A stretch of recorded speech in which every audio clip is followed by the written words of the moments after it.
And I think when you and I were talking about this, you had a really great vision of the life cycle of a candidate. And I'd love you to talk a little bit about that. But this idea that, we can support them on both sides of the house. So we can find those people that are running, you guys are supporting them, doing a great job of recruiting and endorsing and supporting. And then once they're in office, they come to New Deal and they're able to have that support as they govern. So maybe you could share a little bit more about your the back of the napkin thing you drew for me as we Yeah. talked about that. Literally drew for me as we were talking about this. And anybody who gets to know me in real life, I'm a visual thinker. I was studying civil engineering in college before I kind of took a detour into advocacy and politics.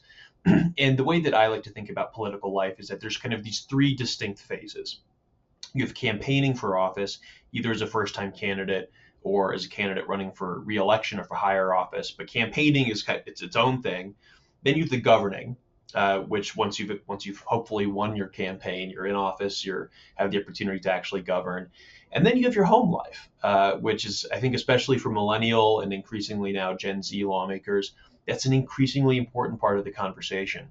And the way that we think about it, it's kind of like the recycling infographic, reduce, reuse, recycle, and kind of like the three R's or whatever. But if you campaign well, then you get the opportunity to govern. And if you govern effectively, you can maintain a healthy home life. And if you maintain a healthy home life, you have the capacity to campaign well. And so it becomes this virtuous, positive cycle.